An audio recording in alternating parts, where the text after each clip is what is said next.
Hello दोस्तों, नमस्कार। SM किसी चैनल में मैं आप सभी लोगों का दिल से बहुत बहुत स्वागत करता हूं। सो दोस्तों, इस वीडियो में अगेन हम लोग बात करने वाले अभी के जो टाइम के सबसे ज़्यादा पॉपुलर स्टॉक्स, जहां पे सबसे ज़्यादा रिटेल इन्वेस्टर भी हम लोग को देखने को यहाँ पे मिल रहे हैं, उन्हीं के बारे में कुछ इंपॉर्टेंट पॉइंट्स को हम लोग कवर करने की कोशिश करने वाले हैं। एज यूजुअल, जैसे मैंने कहा है कि जो भी चीज़ें आपको रिलेवेंट लगती है, इंपॉर्टेंट लगती है, उसको ज़रूर नोट डाउन करके रख लेना, क्योंकि ये चीज़ें सिर्फ अभी के जो स्टॉक्स की हम बात करेंगे, खास करके रेलवे स्टॉक्स, उन्हीं तक सीमित नहीं रहने वाली है। स्टॉक्स मतलब अलग अलग टाइप के स्टॉक्स होते हैं, उनमें ये चीज़ें हम लोग को होती हुई देखने को यहाँ पे मिल जाती है। ठीक है, तो भविष्य में जो आज इस वीडियो में आप ये सुनने वाले हो, देखने वाले हो, जो चीज़ें रेलवे स्टॉक्स में हम लोग को होती हुई देखने को मिल रही है, वो किसी और स्टॉक्स में भी होगी। तो आपके जो अभी बनाए हुए नोट्स है वो आपको बाद में भी काम आएंगे। ठीक है, तो जैसे कि आपको पता है, कल के दिन बाजार में अच्छी गिरावट हुई थी। ठीक है, एकदम सरप्राइजिंगली गिरावट थी। ऐसा अनुमान भी नहीं था कि विदेश की ओर से कुछ ऐसा कुछ होगा कि हमारे बाजार में इतनी बड़ी पिटाई होगी करके। ठीक है, एंड आज के दिन की बात करें तो अच्छी खासी रिकवरी भी देखने को आप मिल चुकी है, थोड़ी बहुत डिसेंट रिकवरी है, हम ऐसा भी यहाँ पे कह सकते हैं। एंड जैसे कि आपको पता है, कल के दिन खास करके रेलवे स्टॉक्स फोकस में रहते हैं। रीज़न बहुत ही सिंपल रहता है, जो ज़्यादा तेज़ भागेगा तो तेज़ी में गिरावट भी यूजुअली देखी गई, तो जो अच्छा तेज भागता है वहीं पे हम लोग को ज़्यादा प्रॉफिट बुकिंग भी होते हुए देखने को यहाँ पे मिल जाती है। एंड इसी चीज़ के चलते आज के दिन अच्छी रिकवरी भी होते हुए देखने को मिली, तो वापस रेलवे स्टॉक्स में भी हम लोगों को थोड़ा बहुत डिसेंट रिकवरी देखने को यहाँ पे मिला है। तो ठीक है, इसी से रिलेटेड काफ़ी सवाल यहाँ पे पूछे जा रहे, तो उसी को हम लोग कवर करने की कोशिश करेंगे। हम तो हमेशा 5 रेलवे स्टॉक्स को कवर करते हैं। आरवीएनएल देख सकते हैं आज के दिन 3-3.25% यहाँ पे भागा है। ठीक है, आईआरएफसी की बात करें तो 6 से 7% की तेज़ी नज़र आ रही है। रेलटेल की बात करेंगे तो ज़्यादा नहीं, 2% यहाँ पे भागते हुए देखने को मिला है। इरकॉन की बात करें तो चलिए ठीक है, 4.5 से 5% के आसपास। आईआरसीटीसी की बात करें तो 4.5% के आसपास की तेज़ी देखने को यहाँ पे मिली है। तो ये तो जस्ट एक फॉर्मेलिटी यहाँ पे हो चुकी है। अभी देखा गया तो जैसे मैंने कहा कि शेयर बाजार में बहुत सारे उटक पटक चीज़ें यहाँ पे चलती रहती है, और अभी देखा गया तो रेलवे स्टॉक्स काफ़ी ज़्यादा फॉर्म में है। तो इन स्टॉक्स के माध्यम से काफ़ी चीज़ें हम लोगों को मतलब एक्सपीरियंस करने को मिल जाती है, कुछ बेसिक चीज़ें भी सीखने को यहाँ पे मिल जाती है। ठीक है, तो उन्हीं चीज़ों को मतलब जो मैक्सिमम ये डाउट पूछे जाते हैं, उन्हीं को मैं क्वेश्चन के फॉर्म में आप लोगों के सामने यहाँ पे रखता हूँ और उसी का जवाब देने की कोशिश यहाँ पे करता हूँ। मेरा उद्देश्य कोई रिकमेंडेशन देने का नहीं होता है भाई ये खरीदो वो खरीदो करके। ठीक है, आपको जो जो इंपॉर्टेंट चीज़ें होती है, ठीक है, बिजनेस के हिसाब से, मार्केट के हिसाब से, वो मैं क्लियर करने की कोशिश करता हूँ। सो सबसे ज़्यादा अगर देखा गया ना दोस्तों, कि अभी ये रेलवे स्टॉक्स में जो भी चीज़ें हुई है, कल के दिन जो भी चीज़ें यहाँ पे हुई है, तो एक सवाल सबसे ज़्यादा पॉपुलरली पूछा गया। कौन सा वाला? कि सर देखिए, कल के दिन की बात करें ना तो रेलवे स्टॉक्स आप देख सकते हो जो गिरे हैं, ऑलमोस्ट सर्किट के टाइप पे गिरे हैं। कोई 9%, कोई 10%, कोई 12%, कोई 14%। एंड ये क्या रिकवरी होगी? 4%, 2%, बस इतना ही। ठीक है, तो मतलब क्या फ़ायदा? ये तो गिरावट ही ज़्यादा होती है, रिकवरी तो ज़्यादा होती नहीं। बिल्कुल सही है, पर दोस्तों ये जो आप देख रहे हो ना भाई, वो शॉर्ट टर्म हो गया। ठीक है, कभी आपने लॉन्ग टर्म का नज़ारा देखा है? ठीक है, ये चीज़ें अगेन कह रहा हूँ, ये रेलवे स्टॉक तक नहीं है, या आपके बाकी भी पोर्टफोलियो में जो स्टॉक्स है उनमें ये चीज़ें लागू होती है। ये बेसिक चीज़ें हैं जो कि रिटेल इन्वेस्टर कभी क्लियर नहीं कर पाते हैं। कौन सी चीज़ें? कि जब गिरावट होती है तो एकदम ज़ोरदार गिरता है, बट रिकवरी तो सही होता है। ठीक है, तो दोस्तों याद रखना, ये अब शॉर्ट टर्म में ऐसी चीज़ें होती है। लॉन्ग टर्म में अगर आप देखोगे ना, तो हमेशा आपको अच्छे खासे रिटर्न ही बनते हुए देखने को मिल जाते हैं। मतलब देखिए, कभी आपने देखा है गिरावट जो होती है ना दोस्तों, गिरावट बहुत इंपॉर्टेंट चीज़ बोल रहा हूँ दोस्तों। ठीक है, आपको पता ही है, बट बोलते हैं ना कि मैं बोलने के बाद आपको ये चीज़ रियलाइज होगी, वैसी चीज़ें गिरावट होती है। आपको पता है मैक्सिमम गिरावट कितनी हो सकती है एक स्टॉक में? मैक्सिमम, चलो एक दिन में अगर गिरना ही होगा तो 100%। 100% से नीचे तो स्टॉक नहीं गिर सकता ना। गिरेगा तो नहीं, बट फिर भी नहीं गिर सकता ना। हाँ, बट तेज़ी की अगर हम लोग बात करें तो वैसे अगर लॉन्ग टर्म के भी हिसाब से देखा गया, हाँ, तो तेज़ी हम लोग देखते हैं ना परसेंटेज में 100% होती है। यस, उससे ज़्यादा भी होती है कि नहीं? 200, 300, 400। अगर मैं आपको रेलवे स्टॉक्स दिखा दूँ, जैसे कि आरवीएनएल, ठीक है, आप कभी भी आरवीएनएल को कैलकुलेट कर लो लेफ्ट टू राइट। यहाँ पे कभी भी अगर आपको गिरावट कैलकुलेट करनी है किसी भी स्टॉक का, सिर्फ आरवीएनएल या फिर रेलवे स्टॉक्स ने, किसी भी स्टॉक का जो गिरावट रहेगा वो हमेशा लिमिटेड ही रहेगा। कितना? 100% के तो ऊपर जा नहीं सकता। 100% मतलब स्टॉक जीरो हो गया करके। ठीक है, जो प्रैक्टिकली तो होता नहीं, बट फिर भी एग्जाम्पल के लिए समझ लेते हैं। बट अगर आप तेज़ी कैलकुलेट करोगे लेफ्ट टू राइट, तो आपको हमेशा मोर देन 100% नजर आएगी। आप देखिए मैक्सिमम 1400% की रिटर्न्स। ठीक है, कभी 1400% स्टॉक गिरेगा नहीं होगा। देन आईआरएफसी की बात करें तो 600% की तेज़ी नज़र आ रही है। ये देखिए, मतलब लेफ्ट टू राइट आप लोगों को भागते हुए देखने को यहाँ पे मिलेगा। सिमिलर वे रेलटेल की बात करें, बहुत इंपॉर्टेंट कॉन्सेप्ट है दोस्तों, इसको हल्के में मत लेना। 200, सवा 200% की तेज़ी। इरकॉन की बात करें तो 480, 500 की तेज़ी। आईआरसीटीसी की बात करें तो 526% की तेज़ी। मतलब क्या है? तो दोस्तों मतलब ये होता है कि लॉन्ग टर्म में, इसीलिए तो कहा जाता है कि होल्ड करो करके। और इन्वेस्टर को क्यों ज़्यादा फायदा मिलता है कि जितना वो लंबा यहाँ पे रुकेगा, ठीक है, गिरावट कितना हो सकता है, 2%, 5%, 10%, 20%, 40%, 50%, बट अच्छे स्टॉक में अगर आप रहोगे तो लॉन्ग टर्म में आपको 100%, 200%, 400, 500, 1000, 2000 जितना हो सके, यस, इनफाइनाइट बोलते हैं ना, ऊपर जितना भी रिटर्न है ना उसकी कोई लिमिटेशन नहीं है, कितना भी वो चाहे तो भाग सकता है, बट गिरावट हमेशा लिमिटेड ही रहती है। ठीक है, तो ये एक पॉइंट आपको पता होना चाहिए। देखिए शॉर्ट रेंज में आप परेशान हो सकते हो कि अरे यार कल तो इतना गिरा, आज इतना ही रिकवर है, एग्री, वो उसमें भाई कोई ये गलत बात नहीं है, बट हमेशा लंबा सोचो। ये तो छोटू सी बात हो गई ना कि ऐसा नहीं होता है कि भाई यहाँ पे गिरावट ऐसा होगा और रिकवरी ऐसी होगी करके, नहीं, ये लॉन्ग रेंज में आप लोगों को इस प्रकार के बेनिफिट्स देखने को मिल जाते हैं। और ये बात सिर्फ इन रेलवे स्टॉक्स की नहीं है, बाकी सभी स्टॉक्स की आप जाकर चेक कर लेना। इसीलिए तो बड़े प्लेयर्स आप देख सकते हो ना, जितने भी अमीर लोग हैं क्यों इन्वेस्टर बनते वो, क्योंकि उनको पता है जो डाउन साइकिल रहता है, जो गिरावट रहती है वो एक लिमिटेड हद तक ही रहता है। ठीक है, बट जो अप साइकिल है वो बहुत ही ज़बरदस्त देखने को मिल जाती है। इसलिए जो शॉर्ट करने वाली भी होती है वो एक लिमिटेड अमाउंट ही कमा पाते हैं, बट जो लॉन्ग वाले जो रहते हैं, लॉन्ग मतलब मैं इन्वेस्टमेंट के हिसाब से बात कर रहा हूँ, वो एकदम अनलिमिटेड ज़बरदस्त पैसा छापने का दमखम रखते हैं। इसलिए बड़े प्लेयर्स हम लोग को क्या खास करके देखने को मिल जाते हैं, इन्वेस्टर बनते हुए देखने को मिल जाते हैं। ठीक है, क्योंकि ऊपर स्टॉक कितना भागेगा ये किसी को भी पता नहीं है, एंड आपको मल्टीपल रिटर्न यहाँ पे मिल सकते हैं। तो ये एक चीज़ें हम लोग को देखने को मिल जाती है।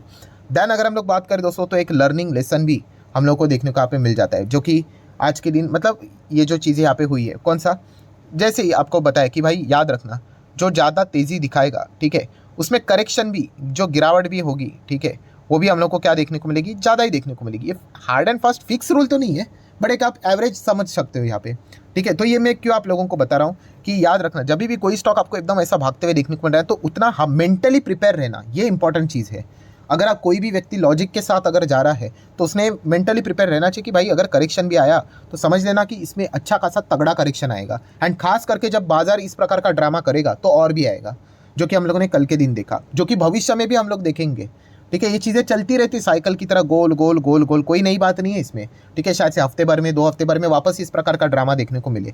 इसका अर्थ ये बिल्कुल नहीं होता कि सब कुछ खत्म हो गया, ताला लग गया, बंद हो गया। कोविड में बंद नहीं हुआ तो अभी क्या बंद होगा, बट वो चीज़ रिटेलर्स को समझ में नहीं आती। क्यों? क्योंकि उनका जो बाइंग होता है वो रैंडमाइजेशन पे होता है कि भाग रहा है, फोमो है, चलो खरीद लो। जो लॉजिक के साथ जाएगा उसको ही समझ में आएगा, अरे कोविड में बंद नहीं हुआ तो बाकी में क्या ही बंद होगा, इसलिए वो टिके रह जाती है। जिसको ये लॉजिक समझ में आता है, जिसको लॉजिक से कोई लेना देना नहीं है, बस आप रिकमेंडेशन बोल दो हाँ या ना, वो नहीं टिक पाते हैं। ठीक है, तो ये एक भी बहुत बड़ा लर्निंग लेसन हम लोग को मिल जाता है, जिसको आप चाहो तो नोट करके यहाँ पे रख सकते हो। इसलिए तो बोला जाता है कि मिड कैप, स्मॉल कैप में अगर आप जाते हो तो मेंटली उतना प्रिपेयर रहना चाहिए। उसमें क्यों रिस्क ज़्यादा होती है, क्योंकि उसमें तेज़ी भी ज़्यादा होती है, तो करेक्शन भी उतने तगड़े यहाँ पे रहते हैं। ठीक है, लार्ज कैप में भी रहते हैं बड़े बड़े करेक्शन। आप इंडिविजुअल स्टॉक्स में जाओगे तो भाई वहाँ पे भी आपको 50-60% डाउन देखने को मिलेगा, बट मैं एक एवरेज बात बोल रहा हूँ। ठीक है, एक एवरेज बात, तो ये चीज़ें हम लोग को देखने को यहाँ पे मिल जाती है। नेक्स्ट अगर हम लोग बात करेंगे दोस्तों, तो गवर्नमेंट कंपनी, अभी ये कंपनियाँ कौन सी है, सरकारी कंपनी है कि नहीं, तो आप किस कंपनी में जा रहे हो दोस्तों, तो उसके बारे में आपको आइडिया यहाँ पे होना चाहिए। अभी हर किसी को पता है भाई, हम अगर रेलवे स्टॉक्स की बात यहाँ पे कर रहे हैं तो ये सरकारी कंपनी है। ठीक है, तो अभी जो भी इंपॉर्टेंट इवेंट आते हैं दोस्तों, ठीक है, उनको बिल्कुल भी मिस करना नहीं होता है, क्योंकि जब भी इस प्रकार की चीज़ें होती है ना, कौन सी, अभी ये गवर्नमेंट कंपनी से बहुत अच्छा यहाँ पे कर रही है। ठीक है, तो जो भी बड़े इवेंट्स रहते हैं उसके पहले इस प्रकार का ड्रामा हम लोग को देखने को मिल जाता है। ठीक है, क्या पता कल भी देखने को मिल जाए, देन उसके आगे भी देखने को मिल जाए, तो इसीलिए प्रिपेयर रहना काफ़ी ज़्यादा इंपॉर्टेंट चीज़ रहती है। जैसे कि अगर मैं बात करूँ तो अभी कौन से 2 इंपॉर्टेंट इवेंट है, आप सरकारी कंपनीज में हो ना, तो आपको ये पता होना चाहिए, जो कि आपको पता भी है, यस, बजट है। एंड बजट में क्या रहता है, सबसे रिस्की चीज़ क्या होती है, उम्मीद। एकदम हर कोई उम्मीद से ज़्यादा इन चीज़ों को मतलब प्रेशराइज करता है सरकार को। ठीक है, एंड देखा गया तो जो ये आखिरी बजट रहता है ना, इंटरिम वाला, ये तो और भी प्रेशराइज करता है सरकार को, क्योंकि इसके बाद देखा गया तो सीधा इलेक्शन है, आप क्या करते हो क्या नहीं करते हो, काफ़ी परिणाम पड़ता है। एंड पहले कैसे होता था, लोग ज़्यादा इतने शेयर मार्केट में इन्वॉल्व नहीं थे, खास करके एक आम जनता की अगर मैं बात करूँ, कॉर्पोरेट लेवल पे तो सारी चीज़ें चलती थी, अभी आम जनता भी बहुत आ चुकी है। अब चीज़ों को देखिए, ये सारी चीज़ें आपको अभी बजट के स्पीच में भी डिफरेंस आपको देखने को यहाँ पे मिल जाएगा। प्राइम मिनिस्टर नरेंद्र मोदी जी ने भी बीच में जो स्पीच दिया था, आपको याद होगा, संसद में, उन्होंने शेयर मार्केट का पॉइंट को इन्वॉल्व किया था। ठीक है, बोला था ना कि अपोजिशन जो भी ये सरकारी कंपनीज को गाली देते उसी में निवेश करना, अच्छा पैसा बनेगा करके। तो पहले तो इस प्रकार की स्पीच नहीं हुआ करती थी, अभी क्यों हो रहा है, क्योंकि उनको भी पता है अभी कितने सारे लोग मार्केट में एक्टिवली इन्वॉल्व है। ठीक है, तो पहले इतने लोग नहीं देखते थे, आप चैनल का व्यूज़ भी देखिए, 20-30 हज़ार देखते थे, अभी तो 1-1 लाख तक लोग देखते करके। ठीक है, वो मार्केट टॉप पे इसीलिए ठीक है, बट लगातार इंटरेस्ट लोगों का बढ़ते यहाँ पे जा रहा है। मतलब क्या है कि यही जो इवेंट्स रहते हैं दोस्तों, इसके पहले इस प्रकार की चीज़ें हम लोग को होती हुई देखने को मिल जाती है। ऐसा नहीं होता है बस पैसा लगा कर छोड़ दिया, जो होगा देखा जाएगा, भगवान संभाल लेगा, ऐसा नहीं है। तो ये एक इवेंट है। उसके बाद कौन सा बड़ा इवेंट है, अगर आप सरकारी कंपनी में जाते हो, इलेक्शन। सबसे बड़ा इवेंट है, सेंट्रल गवर्नमेंट लोकसभा का इलेक्शन है, तो ये चीज़ें डायरेक्टली इंपैक्ट करेगी, इनडायरेक्टली भी नहीं, सीधा, क्योंकि उस चेयर के ऊपर कौन बैठेगा वो डिसाइड करता है इस सेक्टर का क्या होगा करके। तो ये चीज़ें पता होनी चाहिए, ऐसा रैंडमली नहीं बोलना होता है कि बस बाय कर लूँगा सेल कर लूँगा, ठीक है। ये एक बहुत ही मतलब रिस्की पैटर्न यहाँ पे रहता है, और मैंने कल के दिन भी ये वाला पॉइंट को कवर किया था, ठीक है, कि ये कितनी इंपॉर्टेंट चीज़ रहती है करके। और ये सिर्फ रेलवे स्टॉक्स तक नहीं, जितने भी सरकारी कंपनी, डिफेंस की बात करें, अभी इरेडा की बात करें, ये सबके ऊपर ये चीज़ें लागू हो जाती है। तो ये पॉइंट भी हम लोग को पता है यहाँ पे होना चाहिए।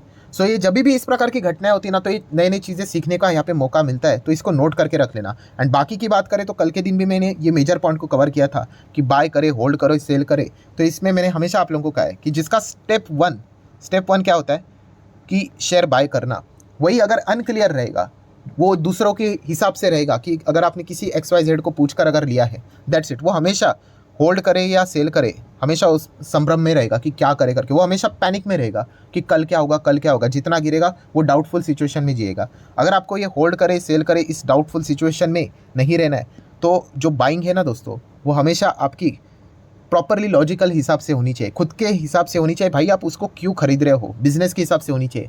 जिसका ये बाइंग एकदम सही डायरेक्शन में रहता है कि मैं इसको क्यों खरीद रहा हूँ। कितने सारे लोग कमेंट करते थे कि मेरा कल का वीडियो जाकर देख लेना, उन्होंने अपने हिसाब से रिस्क लेकर रखे हुए। कितने लोग ऐसे 20-25 रुपये पे शेयर खरीद के बैठे हुए हैं, सोच कर देखिए 2-2.5 साल हो गए, उन्होंने एक भी रुपया नहीं कमाया, फिर भी वो होल्ड किया। क्यों? क्योंकि उनकी बाइंग लॉजिकल थी, खुद के हिसाब से उन्होंने डिसीजन लिया है। कोई मैंने उनको नहीं बोला था कि होल्ड करो करके, इंसान वही करता है जो उसको खुद को लगता है करके, इसीलिए वो होल्ड कर पाए और इसीलिए उनके रिटर्न्स बने, और इसीलिए उनको कोई पैनिक भी नहीं हो रहा है कि गिरावट हो, कुछ भी हो, क्योंकि अभी उनको पता चला है कि कोई भी सेक्टर कितना ग्रो हो सकता है करके।